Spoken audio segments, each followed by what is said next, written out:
What's up mga quiz, mga atis? Welcome back sa akin channel. This is Chris Alan at ngayong araw panoorin natin yung full trailer ng upcoming, or hindi naman natin masasabing upcoming, papalabas na siya sa Monday. Ito yung Philippine adaptation ng isang kilalang o sikat na K-drama na may title na What's Wrong with Secretary Kim, na pinagbibidahan ni na Kim Chu at Paolo Abilino. So parang ito yung follow-up nila to sa successful na serye nilang Linlang. So with no further ado, let's watch the video and later I'll be giving my reaction and opinion on the said full trailer. So let's go!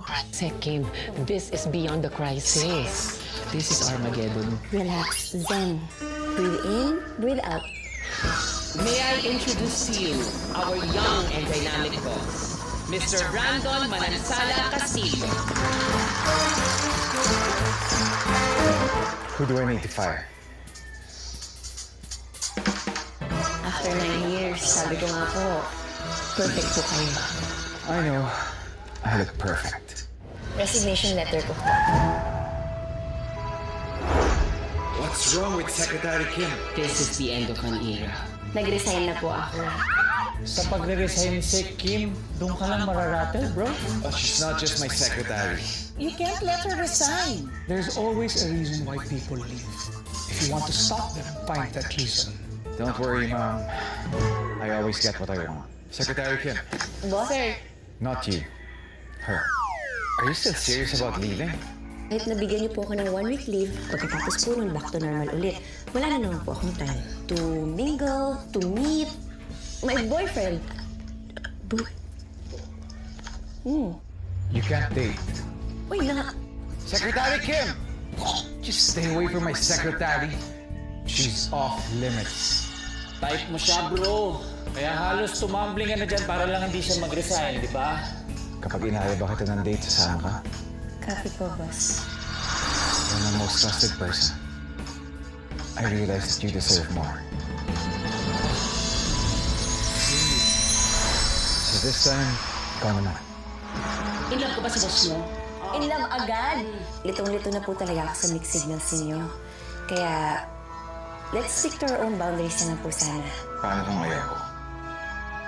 Just stay here. I'm gonna love you from now on. I want to love you.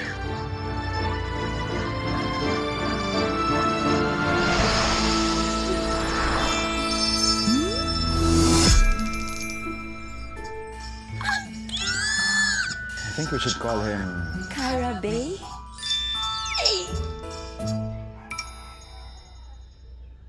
Okay, tayo ko napanood natin yung full trailer ng What's Wrong with Secretary Kim. So collaboration ito ng VU Philippines at ng ABS-CBN Studio alongside with Dreamscape Entertainment na parang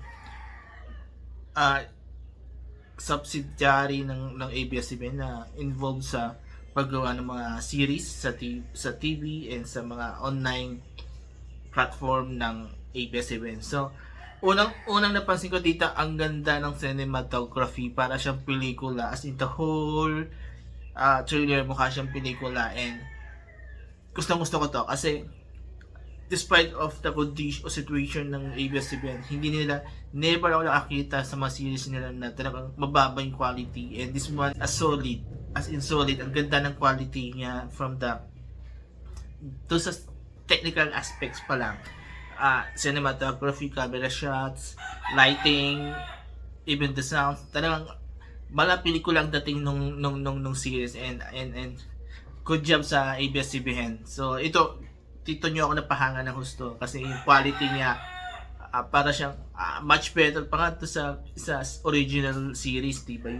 When it comes to technical aspects. Pagdating naman sa acting, ang galing yung tambalan ni na Kim at Paolo. So sinabi ko na to in the past na maganda yung chemistry nila, bagay na bagay sila. I hope sana wag lang nang ipilit yung love team nila. Okay na yung tambal sila sa dalawang series, pero yung ipipilit nila yung relationship, yung parang real life relationship, wag na. Kasi enough na yan, tama na yun. Kasi hindi naman nakakatulog yun sa career nila. So especially hindi na sila bata para i-push pa yung mga kanyang klaseng love team, diba? So, I'm sure maraming magagalit dyan, lalo yung mga mahihilig sa mga love team, pero sa akin, I don't support such thing, yung love team. So, sana wala lang i-push nila yan. So, kasi may marami na ako napapanood ng mga ganyan video na, uy, ganito, kanya. So, yun. So, nonetheless, lahat, ang ganda na nakita ko, very positive. So far, this is the best. Paulit-ulit ko sasabihin to, this is the best na nagawa ng ABS-CBN since nawala sila ng franchise, nawala sila ng TV network, diba? Nawala sila sa air, sa free TV. So, this is the best when it comes to technical. Sa storyline naman, I hope hindi nila ilayo yung kwento kasi mayroon kasing problem ako sa when it comes to adaptation yung ABS-CBN, medyo nalalayo nila, medyo nawawala sa orbit, ika nga. So, marami na ako napanood na adaptation ng ABS-CBN with K-drama, Mexican novela, or even other series. Pero, so far, ang nagustuhan ko talaga noon is yung kay Judy Santa Maria at kay Piolo Pascual, diba? Yun na lang series na yun. So, hopefully this one, hindi rin malayo yung storyline niya para naman stick tayo dun sa original na storyline kasi ang pangit kasi kapag ilalayo natin yun, or should I say, ipipilit nilang pahabain yung series para lang magbigay mga fans ng ABS-CBN, diba? So I hope sana mag-stick sila sa original story nung original series para naman hindi mawala sa orbit yung kwento. So yun lang naman ang question ko with this series, this adaptation, but everything pasadang basado sa akin and I'm excited to see this. So ipapanood na to sa Monday, March 18. So I'm sure maraming mag-abang dito, lalo ng mga fans nung Linlang. I'm sure kakaiba naman to kasi this one romantic comedy to compare sa Linlang, medyo very serious, very mature yung character ni na Paolo sa Kim. So parang balik si Kim to sa dati niyang mga roles na ginagawa, ito mga pa-tweetums, pa-cute, yung pang fans friendly, di ba? Yung para sa lahat ng mga fans, di ba? Yun, the young ones and the old ones. So, yun. So, there you go. Kung nagustuhan niyo yung full trailer ng What's Wrong with Secretary Kim, mag-comment kayo dito sa baba. At kung nagustuhan niyo na binigay ko opinion sa sabi na trailer, mag-comment kayo dito sa baba and I will read all your comments and I will try to react at mag-comment back kung kailangan. So before I end this video, please don't forget these 4 things while watching my videos on my channel. Comment, like, share, and subscribe to my channel.